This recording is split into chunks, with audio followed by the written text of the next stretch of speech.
الحمد لله نحمده ونستعينه ونستغفره ونعوذ بالله من شرور أنفسنا ومن سيئات أعمالنا. من يهده الله فلا مضل له ومن يضلله فلا هادي له.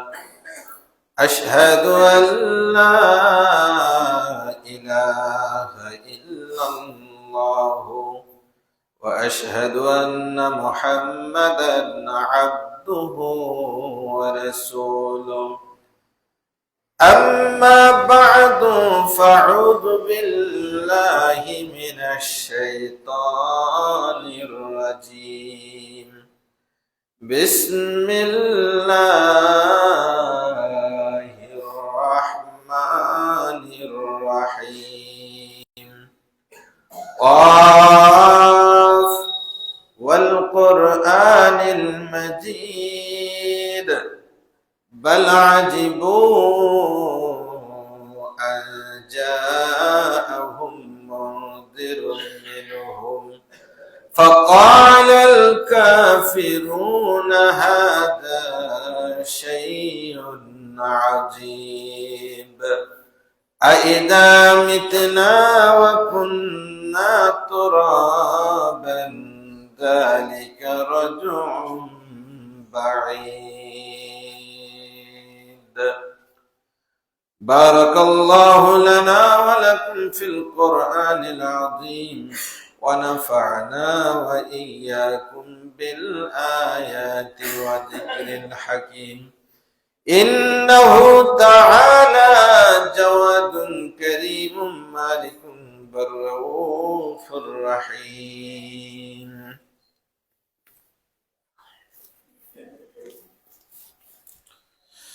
الحمد لله الذي أنار قلوب عباده المتقين بنور كتابه المبين. والصلاة والسلام على أشرف الأنبياء والمرسلين نبينا محمد وآله وأصحابه أجمعين. أما بعد فأعوذ بالله من الشيطان الرجيم. بسم الله الرحمن الرحيم. والذين آمنوا وعملوا الصالحات لنبوئنهم من الجنة غرفا.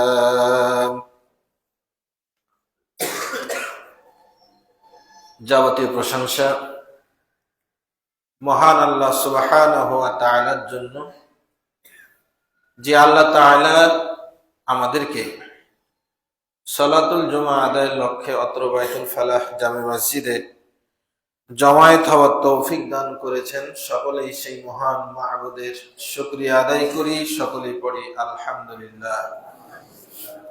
দরুদ পেশ করছি তারই প্রেরিত মহামানব, বিশ্ব মানবতার মুক্তির দিশারি, বিশ্ব মানবতার আদর্শের মডেল বিশ্বনবী মুহাম্মদ রাসূলুল্লাহ সাল্লাল্লাহু তাআলা আলাইহি সাল্লামের প্রতি। সম্মানিত মুসল্লি কিরাম, আমরা গত জুমায় আলোচনা করছিলাম জান্নাতে প্রাসাদ নির্মাণের আমল সমূহ। এ বিষয়ে আমরা জান্নাতের প্রাসাদগুলো কেমন হবে তার কিছুটা বর্ণনা দিয়ে সেই প্রাসাদ নির্মাণের জন্য কি কি আমল করা দরকার এ বিষয় নিয়ে আমরা আলোচনা করেছিলাম। আজও সেই আলোচনার ধারাবাহিকতায় একই বিষয়ে আলোচনা করব ইনশাআল্লাহ। আমরা আলোচনা উপস্থাপন করছিলাম সূরা আনকাবুতের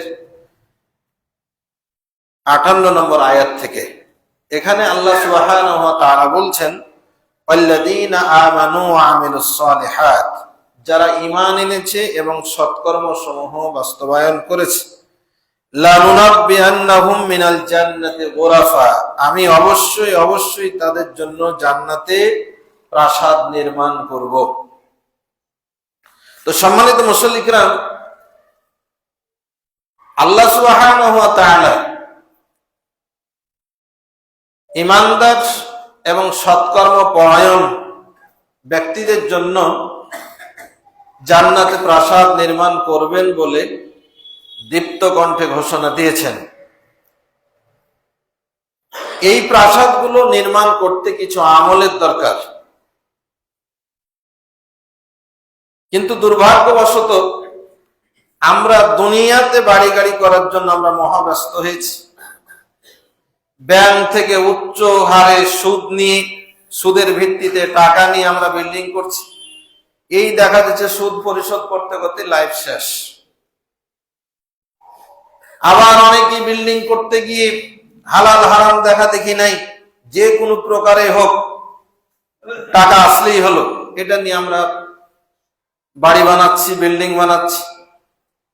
যার যতটুকু সাধ্য ক্যাপাসিটি আমরা ততটুকুই বানাতে চেষ্টা করছি। কিন্তু এই দুনিয়ার বাড়িতে আমরা কেউ বাস করতে পারছি, কেউ পারি না। এক সময় হয় বাড়ি শেষ হয়ে যাচ্ছে অথবা আমরাই শেষ হয়ে যাচ্ছি। কিন্তু যেই জীবনের কোনো শেষ নেই, পরকালীন জীবনে আমাদেরকে যেতেই হবে, আমি মানি আর না মানি, এটাই বাস্তবতা। এই চূড়ান্ত বাস্তবতা জানার পরেও, অবলোকন করার পরেও, যে আমাদের আগে যারা মহাপ্রাসাদের ক্ষমতার অধিকারী ছিলেন তারাও দুনিয়া থেকে চলে গেছেন, আমাদেরকেও চলে যেতে হবে। এই বাস্তবতা দেখার পরেও আমরা সেই মরীচিকার পিছনে ছুটে চলেছি। সম্মানিত উপস্থিতি, কোরআন এবং হাদিসের বিশেষ করে যে নেক আমলগুলো করলে আল্লাহ সুবহানাহু ওয়া তাআলা জান্নাত প্রাসাদ বানাবেন, হাদিস সমূহের কিতাবগুলো অনুসন্ধান করে আমি 21টা আমলের কথা অবগত হতে পেরেছি আজ পর্যন্ত। সেখানে গত জুমায় আমরা 5টি আমলের কথা বলেছিলাম। আমি আবারও স্মরণ করিয়ে দিচ্ছি। 1 নম্বর ছিল তাকওয়া অবলম্বন করা, 2 নম্বর ছিল বিপদে ধৈর্য ধারণ করা, 3 নম্বর ছিল সর্বদা আল্লাহর উপর ভরসা করা, 4 নম্বর ছিল মসজিদ নির্মাণ করা, এবং 5 নম্বর ছিল নিয়মিত সুন্নাতে রাতেবা বা সুন্নাতে মুআক্কাদা 12 রাকাত সালাত আদায় করা। আজকে 6 থেকে বাকিগুলো আলোচনার চেষ্টা করব ইনশাআল্লাহ। 6 নম্বর যে আমলটির কথা ধারাবাহিকভাবে হাদিসে পেয়েছি সেটি হলো 4 রাকাত চাস্তের সালাত আদা করা। চাস্ত কোনটা? এটা 2টা নাম আছে হাদিসের পরিভাষায়। বাংলাতে আমরা বলি চাস্ত, আর হাদিসের ভাষায় এর আরবি হলো 2টা, সলাতুল দুহা অথবা সলাতুল ইশরাক। 2টা নাম, অর্থাৎ সূর্য উদিত হওয়ার একটু পরে 20 মিনিট 25 মিনিট বা আধা ঘন্টা পরেই যে নামাজটা পড়া হয় 4 রাকাত, এটাকে বলা হয় ইশরাক।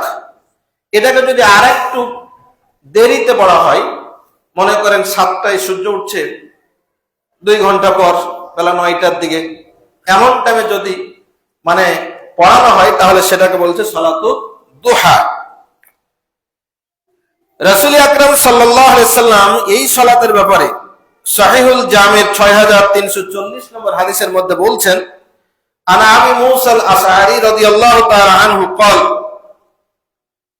আবু মুসা আশআরী রাদিয়াল্লাহু তাআলা আনহু হাদিস বর্ণনা করে বলেন, قال রাসূলুল্লাহ সাল্লাল্লাহু আলাইহি ওয়াসাল্লাম, আল্লাহ রাসূল মুহাম্মদ সাল্লাল্লাহু আলাইহি ওয়াসাল্লাম বলছেন, মান সাল্লাত দুহা আরবাআন বুনিয়া লাহু ফিহা বাইতুন ফিল জান্নাহ। যদি কোনো ব্যক্তি এই চাস্তের 4 রাকাত সালাত আদা করেন, এই সালাতের এত পাওয়ার, এই সালাতের এত শক্তি, এই সালাতের এত মর্যাদা, আল্লাহ তাআলার কাছে এত পছন্দনীয় যে বুনিয়া লাহু বিহা বাইতুন ফিল জান্নাহ, এই সালাত আপনি শুরু করলেন, আর আপনার জন্য আল্লাহ তাআলা ফেরেশতাদের মাধ্যমে জান্নাতে বিল্ডিং গাঁথতে শুরু করেছে। সুবহানাল্লাহ। আপনি সালাত নিয়মিত আদা করবেন, আপনার জন্য ওই বিল্ডিং, ওই প্রাসাদ অপেক্ষা করছে। ওই প্রাসাদে যায়নি কেন? মারা যায়নি তাই। মারা যাওয়ার সাথে সাথে আমাদের জন্য সেই প্রাসাদের সুখ ভোগ করার সুযোগ মিলে যাবে ইনশাআল্লাহ। তো সম্মানিত উপস্থিতি, এই আমল আমাদের জন্য খুব কঠিন কিছু নয়, কিন্তু ফজরের সালাতই তো আমরা পড়ি না, ফজরের সালাতে আসি না, তো সালাতুল দুহা, চাস্তের সালাতের এটা তো আকাশ কুসুম কল্পনার মতো মনে হবে তাদের কাছে। এত কষ্ট লাগে, এত আফসোস লাগে, এই লম্বা রাত্রি, বড় রাত্রিতেও সেই সূর্য ডুবছে, মাগরিব হয়ে গেছে 5টায়, আবার ফজর হচ্ছে আবার 5টায়, 5টার পরে আজান হচ্ছে। এত বড় রাত্রি পাওয়ার পরেও আমার আপনার ঘুম কমপ্লিট হলো না, ফজরের জামাতে হাজির হতে পারছি না। সবচেয়ে কষ্ট মনে হয় আরো যখন দেখি মসজিদের চতুর্পাশে নজর দেই, যে এই বাড়িগুলোতে দায়িত্বশীল মানুষেরা ঘুমিয়ে আসে, পুরুষ মানুষেরা ঘুমিয়ে আসে, তাদেরকে বাজারে দেখলাম, আবার একটু পরে বাজার করতে গিয়ে দেখছি তার মানে সে বাড়িতেই ছিল। এই বাড়িতে থাকা মানুষগুলো মসজিদের পাশে বাস করার পরেও মসজিদে আসছে না। তা আমরা যে বাড়ি পেয়েছি, কেউ টিন সেট পেয়েছি, কেউ একতলা পেয়েছি, কেউ দোতলা, কেউ তিনতলা, যে বানিয়ে বসে আছি, আমরা কি ভেবে নিয়েছি এটাই আমাদের অনন্তকাল রক্ষা করবে? সম্মানিত উপস্থিতি, আসুন ফজরের সালাতটা আদা করে আমরা এই চাস্তের সালাতের অভ্যাস গড়ে তুলি। যদি এই চাস্তের সালাতের সকালবেলার এই সালাতটা যদি আমরা অভ্যাস গড়ে তুলতে পারি, আল্লাহ রাসূল মুহাম্মদ সাল্লাল্লাহু আলাইহি সাল্লাম জানিয়ে দিলেন, আমার উম্মতেরা শুনে রাখো, দুনিয়াতে তুমি বাড়ি যদি নাও বানাতে পারো, তোমার যদি জমি ডিহি বাড়ি কিচ্ছু না থাকে, আল্লাহ তাআলা তোমার এই আমলের জন্য তোমার জন্য জান্নাতে প্রাসাদ নির্মাণ করে দেবেন। সুবহানাল্লাহ। 7 নম্বর আমল, আল্লাহর পথে হিজরত এবং জিহাদ করা। নাসাই শরীফে 3133 নম্বর হাদিস, ফুজাল ইবনে উবাইদ রাদিয়াল্লাহু তাআলা আনহু হাদিস বর্ণনা করে বলছেন, ইয়াকুলু সামি'তু রাসূলুল্লাহ সাল্লাল্লাহু আলাইহি ওয়াসাল্লাম ইয়াকুল, বর্ণনাকারী সাহাবী তিনি বলছেন, আমি রাসূল মুহাম্মদ সাল্লাল্লাহু আলাইহি ওয়াসাল্লামকে বলতে শুনেছি, আনা যাঈমুন ওয়া যাঈমুল হামিল লিমান আমানা বি ওয়া আসলামা ওয়া হাজারা বিবাইতিন ফি রাবাদিল জান্নাহ ওয়া বিবাইতিন ফি ওয়াসতিল জান্নাহ। রাসূল মুহাম্মদ সাল্লাল্লাহু আলাইহি সাল্লাম বলছেন, আনা যাঈম ওয়া যাঈমুল হামিল, আমি জিম্মাদার, আমি আমার ওই উম্মতের জন্য জিম্মাদারি গ্রহণ করছি, দায়িত্ব নিয়ে নিচ্ছি। আমার যে উম্মত আমানা বি, আমাকে নবী হিসাবে মেনে নিয়েছে, ঈমান এনেছে, ওয়া আসলামা, এবং ইসলাম গ্রহণ করেছে, ওয়া হাজারা, এবং দ্বীনের প্রয়োজনে হিজরত করেছে, দেশ ত্যাগ করেছে। কিসের জিম্মাদার? বেবাইতিন, একটা বাড়ি বানানোর জিম্মাদার আমি নিয়েছি, একটা বিল্ডিং বানানোর জিম্মাদারি আমি নিয়েছি। কোথায়? ফি রাবাদিল জান্নাহ, জান্নাতের আঙ্গিনায়, জান্নাতের উঠানে। ওয়া বিবাইতিন ফি ওয়াসতিল জান্নাহ, জান্নাতের মিডল পয়েন্টে। তাহলে যারা ইসলাম গ্রহণ করেছে, ইসলাম আনার পরে যারা দ্বীনের প্রয়োজনে দেশ ত্যাগ করতে বাধ্য হয়েছে, এই ব্যক্তির জন্য রাসূল মুহাম্মদ সাল্লাল্লাহু আলাইহি ওয়াসাল্লাম বলছেন, আমি তার জন্য জান্নাতের 2 জায়গাতে 2টা বিল্ডিং বানানোর দায়িত্ব নিয়ে নিলাম। সুবহানাল্লাহ। এই দায়িত্ব আমার। বিল্ডিং বুঝিয়ে দেওয়ার, বিল্ডিং এর চাবি বুঝিয়ে দেওয়ার, হস্তান্তর করার দায়িত্ব আমি মুহাম্মদ সাল্লাল্লাহু আলাইহি ওয়াসাল্লাম নিলাম।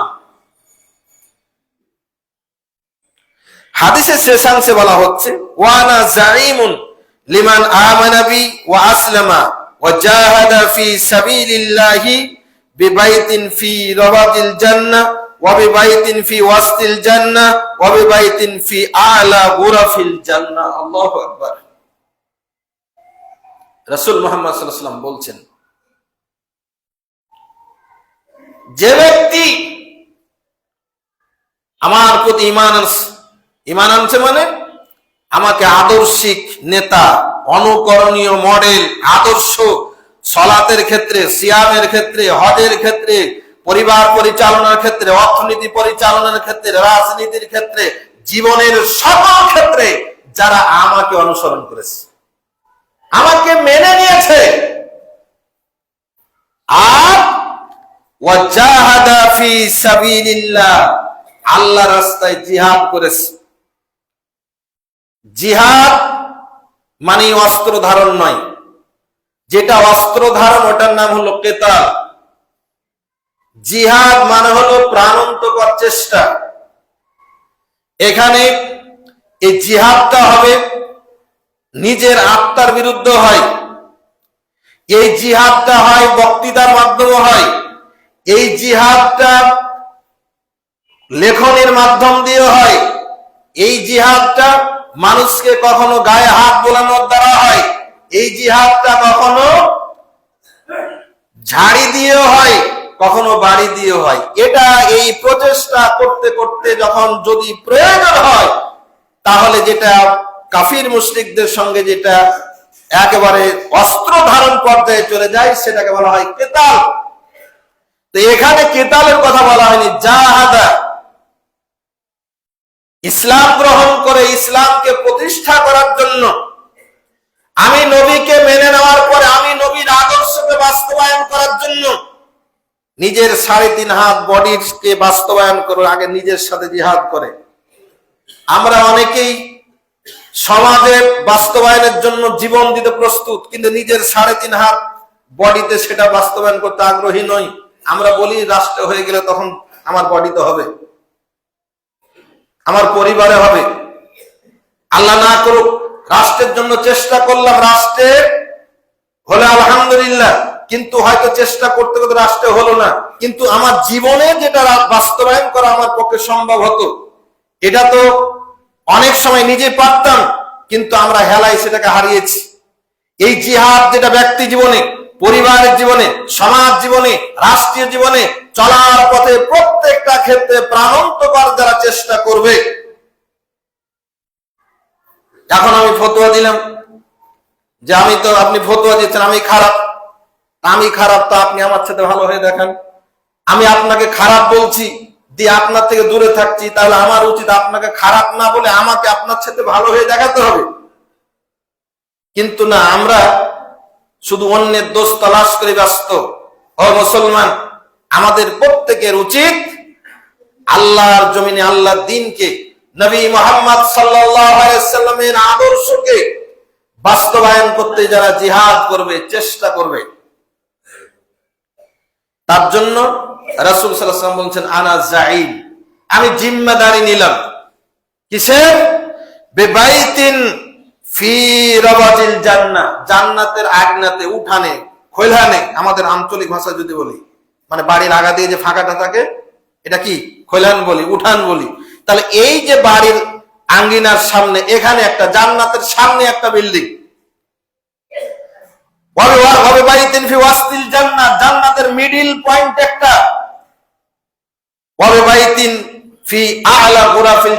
জান্নাতের সর্বোচ্চ পর্যায়ে সেখানে আর একটা প্রাসাদ।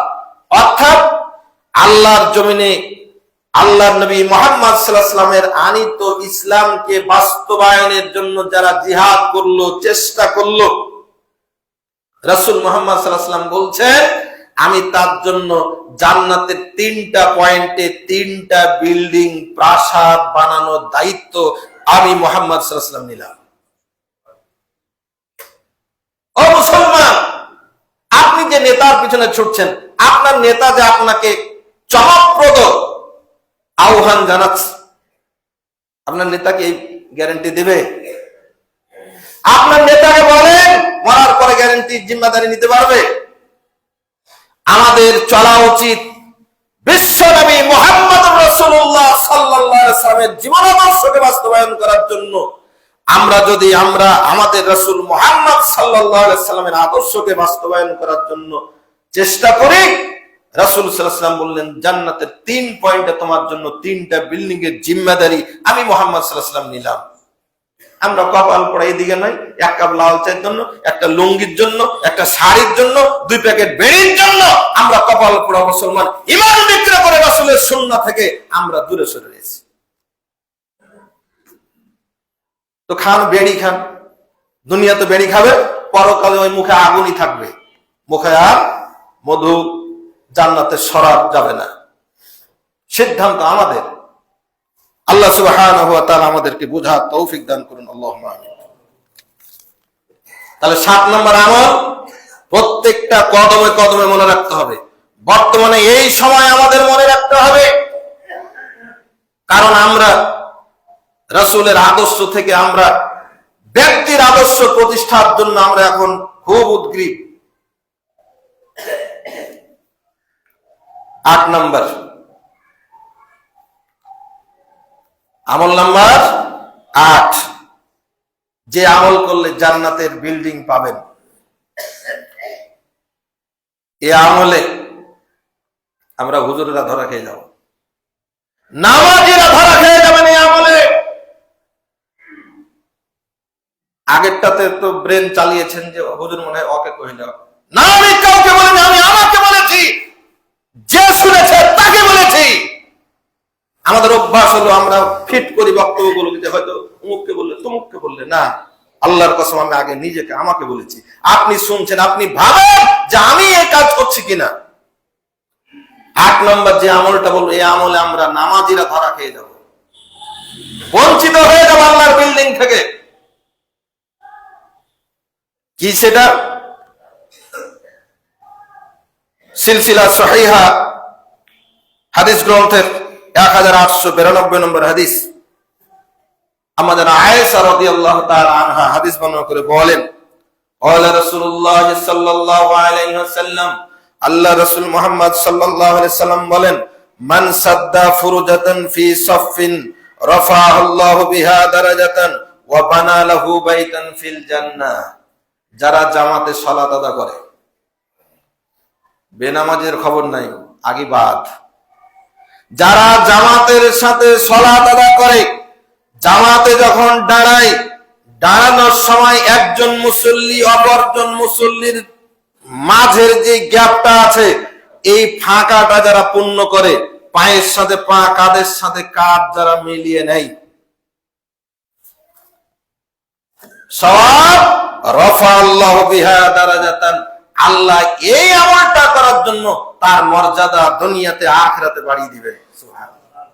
2 ওয়া বুনিয়া ওয়া বানা লাহু বাইতান ফিল জান্নাহ, এই আমলটা করার জন্য আল্লাহ তাআলা তার জন্য জান্নাতে বিল্ডিং বানায় দিবেন। সুবহানাল্লাহ। একজন মুসল্লি আর একজন মুসল্লির মধ্যে ফাঁক, এই যে 2 মুসল্লির পায়ের মধ্যে গ্যাপ আছে, এই গ্যাপ যারা বন্ধ করে দিল, আপনি গ্যাপটা বন্ধ করার জন্য পাটা আগালেন, আপনার জন্য জান্নাতে সোনা আর চাঁদের ইট দ্বারা, মিশকে জাফরানের মশলা দ্বারা আপনার বিল্ডিং গাঁথা শুরু হয়ে গেছে। সুবহানাল্লাহ। কিন্তু আমরা এমন কপাল পোড়া ইমাম, আমাদের চেহারা সুরত, ইমাম সাহেব জায়নামাজে দাঁড়িয়ে লাগলাম পাগড়ি পেঁচাতে, এত বড় হুজুর হয়ে গেলাম যে মুসল্লিদের দিকে তাকানোর আমাদের সুযোগ নাই। আমি এত বড় হুজুর হয়ে গেলাম, আমার মুখ দিয়ে বেরই হচ্ছে না যে কাতারটা সোজা করুন, পায়ের সাথে ফাঁকা পূর্ণ করুন। এ কথা বলার আমাদের হুজুরদের সময় নেই। মানে একামত হওয়া শেষ হওয়ার সাথে সাথে আল্লাহু আকবার, সুবহানাল্লাহ, আর মুক্তাদি সব বিল্ডিং ছুটে গেল সবার।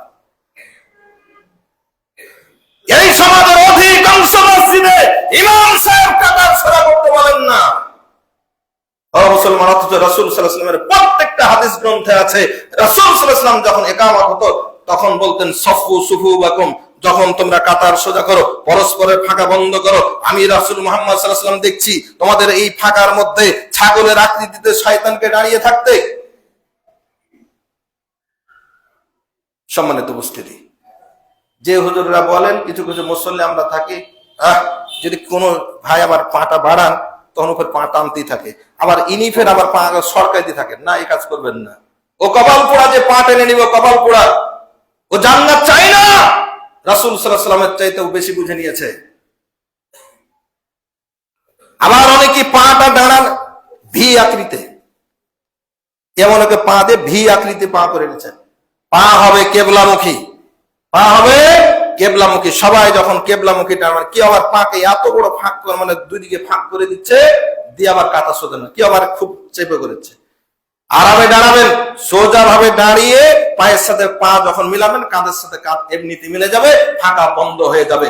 রাসূল মুহাম্মদ সাল্লাল্লাহু আলাইহি ওয়াসাল্লাম বলছেন, কেউ যদি এই ফাঁকাটা বন্ধ করে তাহলে তার মর্যাদা দুনিয়াতে বাড়বে, পরকালে বাড়বে, আর আল্লাহ তার জন্য জান্নাতে একটা বিল্ডিং বানিয়ে দেবে। আমি মাযহাব বুঝি না, আমি আহলে হাদিস বুঝি না, হানাফি বুঝি না, শাফি বুঝি না, হাম্বলি বুঝি না, তরিকত বুঝি না, কিচ্ছু বুঝি না। আমি বুঝি বিশ্বনবী মুহাম্মদ সাল্লাল্লাহু আলাইহি ওয়াসাল্লামকে। আল্লাহ নবী বলেছেন, জান্নাত পেতে হলে, জান্নাতের বিল্ডিং পেতে চাও, ফাঁকা বন্ধ করে দাও, কাআন্নাহুম বুনিয়ানুম মারসুস, সীসা ঢালা প্রাচীরের মতো দাঁড়িয়ে যাও, মসজিদে দাঁড়াও, জিহাদের মাঠে দাঁড়াও, তোমার জন্য জান্নাতের আমি জিম্মাদারি নিয়ে নিলাম। সম্মানিত উপস্থিতি, তাহলে জান্নাতের বিল্ডিং যদি বানাতে চাই, তাহলে অনুরোধ করব, আজ থেকে জুমার সালাত থেকেই একজন মুসল্লি আর একজন মুসল্লির পায়ের সাথে পা মিলিয়ে নেবেন। যদি না মিলেন তাহলে বুঝবো আপনি জান্নাতের বিল্ডিং এর প্রত্যাশী না। আপনি যদি জান্নাত না চান তাহলে আমি হুজুর আবার কি করবো, আমার তো কিচ্ছু করার নেই, ওমা আলাইনা ইল্লাল বালাগ, আমার দায়িত্ব পৌঁছে দেওয়া, পৌঁছে দিলাম। আল্লাহ তাআলা আমাদের এই হাদিসের উপর আমল করার তৌফিক দান করুন, আল্লাহুম্মা আমিন। 9 নম্বর আমল, সব সময় ভালো কথা বলা। 10 নম্বর আমল, খাদ্য দান করা গরিব দুঃখী মানুষকে। 11 নম্বর আমল, নফল সিয়াম পালন করা। 12 নম্বর আমল, তাহাজ্জুদ সালাত আদা করা। 13 নম্বর আমল, সালাম দেওয়া, মানুষকে বেশি বেশি করে সালাম দেওয়া। এই যে 9 থেকে 13 পর্যন্ত একটা না একটা আমল বললাম, কারণ এই আমলটি একটা হাদিসে বলা আছে। হাদিসটা আছে তিরমিজি শরীফের 1984 নম্বর হাদিস। আলী রাদিয়াল্লাহু তাআলা আনহু হাদিস বর্ণনা করে বলছেন, ক্বালা রাসূলুল্লাহ সাল্লাল্লাহু আলাইহি ওয়াসাল্লাম, আল্লাহ রাসূল মুহাম্মদ সাল্লাল্লাহু আলাইহি ওয়াসাল্লাম বলছেন, ইল্লা ফিল জান্নাতি গুরাফান তুরা জুহুরুহা মিন বুতুনিহা ওয়া বুতুনুহা মিন জুহুরিহা, ফাকালা আল আ'রাবী লিমান হিয়া ইয়া রাসূলুল্লাহ, ক্বালা লিমান আতাবাল কালাম ওয়া আতামাত তাআম ওয়া দাওয়ামাস সিয়াম ওয়া সাল্লা লিল্লাহি বিল্লাইলি ওয়ান নাসু নিয়াম। আলী রাদিয়াল্লাহু তাআলা আনহু হাদিস বর্ণনা করে বলেন, আল্লাহ রাসূল মুহাম্মদ সাল্লাল্লাহু আলাইহি ওয়াসাল্লাম বলছেন, ইন্না ফিল জান্নাতি গুরাফান, জান্নাতের মধ্যে একটা বিল্ডিং থাকবে। একটা বিল্ডিং আল্লাহ তাআলা আগেই বানিয়ে রাখবেন, আগেই বানিয়ে রাখবেন। এমন বিল্ডিং, যে বিল্ডিং এর বাহির থেকে ভেতরের নিয়ামত দেখা যাবে, মানে এমন স্বচ্ছ গ্লাস দিয়ে স্বচ্ছ ডেকোরেশন করে যে বাহির থেকে ভেতরের সব নাজ নিয়ামত সুখ ভোগ সব দেখা যাবে। ওয়া বুতুনিহা মিন জুহুরিহা, আর ভিতরে ঢুকলে বাইরের সব মনোরম দৃশ্য সব একসাথে দেখা যাবে। ফাকাল আল আ'রাবী, একজন গ্রাম্য ব্যক্তি আল্লাহ রাসূল মুহাম্মদ সাল্লাল্লাহু আলাইহি ওয়াসাল্লাম জিজ্ঞেস করলেন, লিমান হিয়া ইয়া রাসূলুল্লাহ, এই চমকপ্রদ মনোরম জান্নাতটি আল্লাহ তাআলা কাকে দিবেন ইয়া রাসূলুল্লাহ? ফাকাল, রাসূল সাল্লাল্লাহু আলাইহি ওয়াসাল্লাম বললেন, লিমান আতাবাল কালাম, এই জান্নাতটা আল্লাহ দিবেন 1 নম্বর ওই ব্যক্তিকে যার কথা হবে ভদ্র, ভালো কথা বলে। যে ব্যক্তির কথাটা ভালো কর্কশ ভাষী নয়, গালিগালাজ করে না, মানুষের দুর্নাম করে না, যে ব্যক্তি ভালো কথা বলে, মানুষকে ভালো কাজে আহ্বান জানায়, মানুষকে সৎ উপদেশ দেয়, মুখ দিয়ে শুধু ভালো কথাই বলে, তার জন্য। দুই, আতাআমাত তাআম, মানুষকে খাদ্য খাওয়ায়, মানুষকে খাদ্য খাওয়ায়, গরিব দুঃখী বা মেহমানদারি করে, এখানে গরিব বলা নাই, মানুষকে যারা খাদ্য খাওয়ায়। আদাম সিয়াম, এবং যারা নিয়মিত ভাবে নফল সিয়াম আদা করে। আর তার জন্য ওয়াসাল্লা লিল্লাহি বিল্লাইল ওয়ান নাসু নিয়াম, যখন সব মানুষ ঘুমিয়ে থাকে তখন মানুষটি জেগে রাত্রিবেলা শেষের দিকে উঠে একমাত্র আল্লাহকে খুশি করার জন্য, দুনিয়ার কেউ জানে না, সবাই ঘুমিয়ে আছে, ও একাই দাঁড়িয়ে ঘরের কোণে আল্লাহর জন্য সালাত আদা করছে। আর সুনান ইবনে হিব্বানের 509 নম্বর হাদিসে এই একটা হাদিস, এই হাদিসের সাথে বাড়তি আরেকটা শব্দ যোগ করেছে, সেটা হলো আফসুস সালাম, আফসাস সালাম, যে ব্যক্তি মানুষকে বেশি বেশি সালাম দেবে তার জন্য এই মনোরম বিল্ডিং আল্লাহ রাব্বুল আলামিন বরাদ্দ দেবেন। আল্লাহ সুবহানাহু ওয়া তাআলা আমাদেরকে ভালো কথা বলার, মানুষকে খাদ্য খাওয়ানোর, মানুষকে খাদ্য খাওয়ানোর পরে নফল সিয়াম, রাতের বেলা তাহাজ্জুদ সালাত এবং সালাম। আমরা তো খালি সালাম পেতেই ভালোবাসি, আমি নেতা, আমি বড় মানুষ, মানুষ আমাকে সালাম দেবে। আবার কিছু কিছু নেতা মানে জবাবটা মুখ দেবে না, খালি মাথা ঝোঁকায়, মানে ও খালি মাথায় ঝোঁকাবে। সালাম মানুষকে দেবে। আল্লাহ রাসূল সাল্লাল্লাহু আলাইহি ওয়াসাল্লাম ছোট বাচ্চাদেরকেও সালাম দিতেন। আমাদের চেষ্টা থাকবে, আমাদের প্রচেষ্টা থাকবে, আমি আগে সালাম দেব। সম্মানিত উপস্থিতি, উপরে চিল্লাছে না বাইরে? উপরে বড় মানুষ যদি কেউ থাকেন, বাচ্চাগুলোকে একটু শান্ত করেন। সম্মানিত উপস্থিতি, সালাম এর অর্থ শুধু এই নয় যে আপনাকে আমি মানে সালাম দেওয়ার কাজটাই দিলাম, এমন যেন না হয়। সালাম মানে হলো আমি আপনার জন্য দোয়া করলাম, আল্লাহ শান্তি আপনার বর্ষিত হোক, এই বলার মানে হলো আমার হাত থেকে, আমার মুখ থেকে, আমার জবান থেকে, আমার কাজ থেকে আপনি নিরাপদ, আপনার আমি কোনো ক্ষতি করব না। কিন্তু আমরা অনেকেই মানে কৃত্রিমতার সালাম দেই, জবাব দেই। ওই ব্যক্তির জন্য এই সুযোগ যে ব্যক্তি একবারে লিল্লাহি মানে মানুষকে ভালোবেসে, আরাফতা আল্লাহ তাআরিফ, যে যাকে চিনে তাকেও সালাম দেয়, যাকে চিনে না তাকেও সালাম দেয়, তার মানে বুঝিয়ে দেয় এই ভাই, এই ব্যক্তি আমার কাছ থেকে আপনি নিরাপদ, আমি আপনার জন্য কল্যাণকামী, আপনার আমি কোনো ক্ষতি করব না, আপনার মান ইজ্জত নষ্ট করব না, আপনার দুর্নাম আমি করব না, আপনার বিরুদ্ধে আমি কোনো ধরনের ষড়যন্ত্রমূলক কোনো পদক্ষেপ গ্রহণ করব না। এই হলো সালামের মজেজা, সালামের হিকমা। আল্লাহ তাআলা আমাদের আমল করার তৌফিক দান করুন, আমিন। 14 নম্বর আমল, সূরা ইখলাস পাঠ করা। সূরা ইখলাসের পাওয়ার এতটা বেশি, আল্লাহ রাসূল সাল্লাল্লাহু আলাইহি ওয়াসাল্লাম বলছেন অন্য হাদিসের মধ্যে যে কেউ একবার পড়লে 10 পারার সমান, 2 বার পড়লে 20 পারা, 3 বার পড়লে 1 খতম সওয়াব রয়েছে। অন্য হাদিসে আছে ওয়াজাবাত লাহুল জান্নাহ, সূরা ইখলাস যে পড়বে তার জন্য জান্নাত ওয়াজিব হয়ে যাবে। আর এই হাদিসটা সহিহুল জামে 6072 নম্বর হাদিসে যেটা বলা হচ্ছে সেটা হলো রাসূল সাল্লাল্লাহু আলাইহি ওয়াসাল্লাম বলছেন মান করা কুল হুয়াল্লাহু আহাদ 10 মাররাত, কেউ যদি সূরা ইখলাসকে 10 বার পড়েন, সূরা ইখলাস 10 বার পাঠ করেন, বানা লাহু বিহা কসরুন ফিল জান্নাহ, আল্লাহ তাআলা তার জন্য জান্নাতে একটা বিল্ডিং বানাবেন। সুবহানাল্লাহ। ওয়া মান কারাহা 20 মাররা বানা লাহু বিহা কসরান ফিল জান্নাহ, কেউ যদি সূরা ইখলাস 20 বার পড়ে তার জন্য জান্নাতে 2টা প্রাসাদ বানাবেন। ওয়া মান কারাহা 30 মাররা, কেউ যদি সূরা ইখলাস 30 বার পড়ে বানা লাহু বিহা সালাসাতু কুসুরিন ফিল জান্নাহ, জান্নাতে তার জন্য 3টা প্রাসাদ নির্মাণ করা হবে। ফাকালা ওমর ইবনুল খাত্তাব, ওমর ইবনুল খাত্তাব রাদিয়াল্লাহু তাআলা আনহু বললেন, আল্লাহি ইয়া রাসূলুল্লাহি লাউ না ইয়াজান লা নাকসুরান্না কুসুরানা। হযরত উমর বললেন, ইয়া রাসূলুল্লাহ, আমরা যদি এর চেয়ে বেশি বেশি পড়ি তাহলে কি আমাদের জন্য প্রাসাদ আরো বেশি পাওয়া যাবে? আল্লাহ রাসূল বললেন, ফাকালা রাসূলুল্লাহ সাল্লাল্লাহু আলাইহি ওয়াসাল্লাম, আওসা মিন যালিকা, আল্লাহু আওসা মিন যালিকা।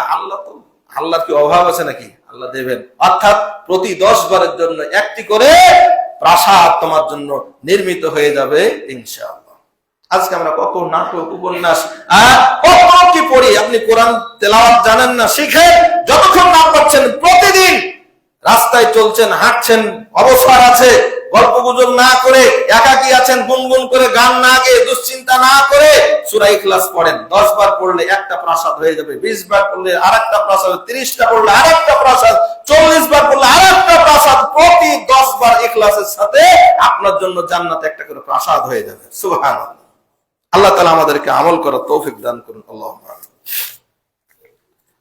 15 নম্বর আমল, কোন দ্বীনি ভাই, কোন মুসলমান যদি অসুস্থ হয় তাহলে তাকে দেখতে যাওয়া। রাসূল মুহাম্মদ সাল্লাল্লাহু আলাইহি সাল্লাম বলছেন, ইদা আদার রাজুল আখাহু আও যারাহু ক্বালা আল্লাহু লাহু। আল্লাহ তাআলা, রাসূল সাল্লাল্লাহু আলাইহি সাল্লাম বলছেন, যখন কোন মানুষ তার অপর মুসলিম ভাইকে দেখতে যায়, অসুস্থ আছে, তাকে দেখতে গেল, তার জন্য একটু দোয়া করলো, তার চিকিৎসার খোঁজ খবর নিল, প্রয়োজনে চিকিৎসার জন্য কিছু সহায়তা করলো, তখন আল্লাহ তাআলা ওই অসুস্থতার সেবাকারী যে লোকটা দেখতে গেল তাকে লক্ষ্য করে বলেন, তিবতা ওয়া তাবা মামসাক। তুমি কতই না ভালো কাজ করলে, তুমি যে হেঁটে গেলা রোগীর বাড়ি পর্যন্ত, মেডিকেল পর্যন্ত, ক্লিনিক পর্যন্ত দেখতে গেলা, তোমার এই পথ চলাটা কতই না পবিত্র, কতই না সম্মানজনক। ওয়া তাবাওয়াতা মানজিলান ফিল জান্নাহ। এ বান্দা, তুমি যখন একজন রোগীকে দেখতে যাওয়ার জন্য বাড়ি থেকে হাঁটা দিয়েছো, তোমার জন্য জান্নাতে ইট গাঁথা শুরু হয়ে গেছে। সুবহানাল্লাহ। তুমি রোগীকে দেখে কমপ্লিট করলা, আল্লাহ এই সময়ের মধ্যে তোমার জন্য জান্নাতে একটা বাড়ি কমপ্লিট করে দিয়েছেন। সুবহানাল্লাহ। এই মানবিক কাজগুলো ক্রমশ আমাদের সমাজ থেকে হারিয়ে যাচ্ছে। আল্লাহ সুবহানাহু ওয়া তাআলা আমাদেরকে এই মানবিক গুণাবলীগুলো অর্জন করে জান্নাতে বিল্ডিং বানিয়ে নেওয়ার তৌফিক দান করুন। আল্লাহুম্মা আমিন। সম্মানিত উপস্থিতি, 15টা বললাম, আরো তো অনেকটি আছে, 21টা খুঁজে পেয়েছি, দেখি আরো কিছু পাই কিনা। সময় হয়ে গেছে। আল্লাহ সুবহানাহু ওয়া তাআলার কাছে ফরিয়াদ করি, আল্লাহ, জান্নাতে প্রাসাদ নির্মাণের যে আমলগুলো আমরা ধারাবাহিক ভাবে বর্ণনা করছি, আল্লাহ তাআলা দয়া করে তুমি আমাদের এই আমলটি করার তৌফিক দান করো। আল্লাহুম্মা আমিন। আল্লাহ তাআলা আমাদের সকলের নেক হায়াত দান করুন। আমিন। আমাদের এই মসজিদে যারা দান করেছেন, করছেন, করবেন, আল্লাহ তাআলা সবার দানকে নাজাতে জরিয়া বানান। আল্লাহুম্মা আমিন। ডালপাড়ার আমাদের সম্মানিত শ্রদ্ধেয় মুরব্বী জনাব ভুলু মন্ডল সাহেব, তিনি 200 টাকা আমার হাতে ধরিয়ে দিলেন। কাঁদো কাঁদো স্বরে বললেন, আমার বড় ছেলে মুখলেস মারা গেছেন গত পরশুদিন সম্ভবত, ছেলের জন্য দোয়া চেয়েছেন। আল্লাহ তার ছেলেকে জান্নাতুল ফেরদাউস নসিব করুন। আল্লাহুম্মা আমিন। 15টা বললাম, 16 নম্বর আমলটা বলেইনি এই ফাঁকে, এই কথার ভিত্তিতে, কারণ সন্তান যদি কারো জীবদ্দশায় মারা যায় আর ধৈর্য ধারণ করে, আল্লাহ তার জন্য জান্নাতের বিল্ডিং বানাবেন বলে ঘোষণা দিয়েছেন। আলহামদুলিল্লাহ। হাদিসটা পড়ে আমি আজকের খুতবা শেষ করি। আবু মুসা আশআরী রাদিয়াল্লাহু তাআলা আনহু হাদিস বর্ণনা করে বলেন, তিরমিজি শরীফের 2021 নম্বর হাদিস, না 1021 নম্বর হাদিস, আল্লাহ রাসূল মুহাম্মদ সাল্লাল্লাহু আলাইহি ওয়াসাল্লাম বলছেন, ইজা মাতা ওয়ালাতুল আবদি, যখন কোন বান্দার ছেলে বা মেয়ে মারা যায়, যখন কোন মানুষের ছেলে বা মেয়ে মারা যায়, ক্বালাল্লাহু লিমালাইকাতিহি, জান কবজের দায়িত্বে নিয়োজিত যে ফেরেশতারা ছিলেন, জান কবজ করেন মালাকুল মাউত, কিন্তু এর সাথে জড়িত আরো অনেক ফেরেশতা থাকে। মানে মালাকুল মাউত জানটা কবজ করে যখন নেয়, তখন রহমতের ফেরেশতাও থাকে, গজবের ফেরেশতাও থাকে, অনেকগুলো ফেরেশতা থাকে। সুগন্ধিযুক্ত জান্নাতের কাফন নিয়ে, কেউ চট ছালা নিয়ে, খারাপ মানুষ হলে দিয়ে, তখন ওগুলো নিয়ে আল্লাহর কাছে দৌড়ান। এই যে এই পুরো জান কবজের প্রক্রিয়ার সাথে জড়িত যে ফেরেশতারা থাকেন, এই ফেরেশতাদেরকে আল্লাহ ডাক দিয়ে বলেন, আল্লাহ তাআলা বলেন যে, এই ফেরেশতারা, কবাস্তুম ওয়ালাদা আবদি, আমার অমুক বান্দা ছেলে মেয়ে জান কবজ করে আসলে, ফায়াকুলুন, ফেরেশতারা বলবেন না আমি আল্লাহ, হ্যাঁ আল্লাহ, আমরা তোমার অমুক বান্দা ছেলে মেয়ের জান কবজ করে আসলাম। ফায়াকুল, আল্লাহ বলবেন কাবাজতুম সামারাতা কলবি ফুয়াদি, এ আমার ফেরেশতারা, আমার অমুক বান্দা তোমরা কলিজার টুকরাকে কেড়ে নিয়ে আসলে। ফেরেশতারা বলবেন না আমি আল্লাহ, হ্যাঁ আল্লাহ, তোমার অমুক বান্দার কলিজার টুকরা, তার একবার অবলম্বন, যেই ছেলের জন্য সে বহু আশা করে ছেলেকে বহু কষ্ট করে মানুষ করেছে, ছেলের কাছে হয়তো শেষ বয়সে ছেলের আশ্রয়ে থাকবে বলে নিশ্চিন্ত ছিল, তার এই কলিজার টুকরা সন্তানটাকে কি কবজ করে নিয়ে আসলা? ফেরেশতা বলবেন না আল্লাহ। আল্লাহ তাআলা বলবেন মা যা কল আব্দি, ফেরেশতারা বলো তো আমার বান্দা যখন জান কবজ করলা, তার বাপ মা তার ছেলে মেয়ের জান কবজ করার পরে তাদের প্রতিক্রিয়া কি ছিল, তারা কি বলেছিল? ফায়াকুলুন, ফেরেশতারা বলবে হামিদাকা ওয়াস্তারজামা, আল্লাহ তোমার এই বান্দা বান্দি তোমার প্রশংসা করেছে আর ইন্না লিল্লাহি ওয়া ইন্না ইলাইহি রাজিউন পাঠ করেছে, ধৈর্য ধারণ করেছে। ইন্না লিল্লাহ মানে একটা দোয়া নয়, শুধু এটা একটা স্বীকৃতি, ঘোষণা দেওয়া, ইন্না লিল্লাহ, আল্লাহ আমার ছেলে বা মেয়েকে নিলা, এটা তোমার মাল দিয়ে দিলাম, কিন্তু আমিও তোমার জন্যই নিবেদিত, আমার জীবন মরণ যা কিছু আছে সব কিছু আল্লাহ আজ থেকে তোমার জন্যই পরিচালিত হবে। ইন্না লিল্লাহ মানে নিশ্চয় আমরা আল্লাহর জন্য, আমি আল্লাহর জন্য, আমার ছেলে মেয়ে আল্লাহর জন্য, আমার পরিবার আল্লাহর জন্য, আমার কাজ কাম আল্লাহর জন্য, আমার চাকরি আল্লাহর জন্য, আমার ব্যবসা আল্লাহর জন্য, আমার রাজনীতি আল্লাহর জন্য, সব হবে আল্লাহর জন্য। এই ঘোষণা দেওয়ার মানে হলো ইন্না লিল্লাহ। কেন আল্লাহ তোমার জন্য? ওয়া ইন্না ইলাইহি রাজিউন, আমাদের সকলকে তোমার কাছে ফিরে যেতে হবে, এই কারণে। তো ফেরেশতারা বলবেন আল্লাহ তোমার এই বান্দা তোমার প্রশংসা করেছে, নাখোশ হয় নাই, আল্লাহ তোমার মাল তুমি নিয়েছো আর ইন্না লিল্লাহ পড়েছে। আল্লাহ তাআলা বলবেন তখন ফায়াকুলুল্লাহ, আল্লাহ তাআলা বলবেন এ আমার ফেরেশতারা ইবনু লি আবদি বাইতান ফিল জান্নাহ, এ আমার ফেরেশতারা আমার এই বান্দার জন্য, মানে যে বান্দাকে মারা গেছে তার পিতা মাতাকে তারা যে সবর করলো আর ইন্না লিল্লাহ পড়ে আগামী দিনে আল্লাহর দ্বীনের পথে কাজ করবে বলে ঘোষণা দিল, আমার এই বান্দা বান্দির জন্য অর্থাৎ মৃত ব্যক্তির পিতা মাতার জন্য জান্নাতে একটা ঘর বানাও, বিল্ডিং বানাও একটা। দুনিয়াতে সে চিন্তা করেছিল তার এই ছেলের আশ্রয়ে থাকবে, কিন্তু তার আশ্রয়টা কেড়ে নেওয়া হয়েছে, আমি আল্লাহ তার জন্য পুরস্কার রেখেছি, তুমি তার জন্য জান্নাতের বিল্ডিং বানাও এখন ফেরেশতারা। আর ওয়াসাম্মুহু বাইতুল হামিদ, সাম্মুহু বাইতুল হামিদ, আর এই বিল্ডিংটার নাম দিয়ে দাও, বড় করে একটা নাম ফলক লাগাই দাও, চকমক করবে, এই নাম হলো বাইতুল হামিদ। এই বান্দা তার ছেলে মেয়ে মারা গিয়েছিল, সবর করেছিল, আল্লাহর শুকরিয়া আদায় করেছিল, নাকচ হয়নি, এজন্য এই জান্নাতের নামটা দেওয়া হবে বাইতুল হামিদ। বাইতুল হামিদ সাথে সাথে লিখে দেওয়া হবে, এই মৃত্যু ব্যক্তির পিতা মাতা যখন মারা যাবে সরাসরি বাইতুল হামিদে ঢুকে যাবে ইনশাআল্লাহ। আমাদের শ্রদ্ধেয় ভুলুমন্ডল সাহেব তার ছেলেকে হারিয়ে টাকা দান করেছেন, আল্লাহ তাআলা তাকে বাইতুল হামিদ আল্লাহ জান্নাত দান করুন, আমিন। আমাদের মাঝ থেকে যারা ছেলে মেয়েকে হারিয়েছেন, যাদের ছেলে মেয়ে দুনিয়া থেকে চলে গেছেন, আল্লাহ তাআলা সকলকে সবর ইখতিয়ার করে আল্লাহ তাআলা প্রত্যেককেই যেন জান্নাত বাইতুল হামিদ আল্লাহ তাআলা স্থান দান করেন, আল্লাহুম্মা আমিন। সম্মানিত উপস্থিতি, বাকি আলোচনাগুলো ইনশাআল্লাহ আগামী জুমায় পেশ করা হবে। আল্লাহ তাআলার কাছে ফরিয়াদ করছি, আল্লাহ তুমি আমাদের সকলকে তোমার দ্বীনের জন্য কবুল করো। তোমার দ্বীনের বিরোধী, ইসলাম বিরোধী শক্তি, রাসূল সাল্লাল্লাহু আলাইহি ওয়াসাল্লামের সুন্নাহ বিরোধী শক্তি, বিদআতি গোষ্ঠী, আল্লাহ এদের থেকে আমাদেরকে হেফাজত করো। আমাদের দেশ ও জাতিকে আল্লাহ তোমার দ্বীনের জন্য কবুল করো। আল্লাহ আমরা দেখছি কিছু নাস্তিক মুরতাদ, এই বাউল নামের কিছু ফাউল যারা এই অনলাইনের সাথে যুক্ত, আপনারা দেখেছেন কিছু বাউল আল্লাহ সম্পর্কে, কোরআন সম্পর্কে এতটা ধৃষ্টতাপূর্ণ শব্দ ব্যবহার করেছে, এই কথা আমি মুখে নিতে পারবো না। আল্লাহর কাছে দোয়া করছি, আল্লাহ এই বাউল নামের ফাউল গুলোকে আল্লাহ তুমি ধ্বংস করে দাও। আল্লাহ যারা এদেরকে পৃষ্ঠপোষকতা দিচ্ছে, তাদের জন্য যারা মায়া কান্না করছে, তাদেরকে এখনো বহাল তবিয়তে যারা রেখেছে, আল্লাহ তুমি তাদেরকে ধ্বংস করে দাও। আল্লাহুম্মা আমিন। আল্লাহ তোমার কাছে ফরিয়াদ জানাচ্ছি, ইসলাম বিরোধী এই দাম্ভিক গুলো যারা আল্লাহকে গালি দেয়, আপনি শুনলে আশ্চর্য হয়ে যাবেন কি বড় মারাত্মক শব্দ ব্যবহার করেছে আল্লাহর সামনে। আপনি যদি ঈমান থাকে, কোন মানুষের যদি ঈমান থাকে, তাহলে এদের জিহ্বা টেনে ছেড়ে দিতে মন হবে সাথে সাথে।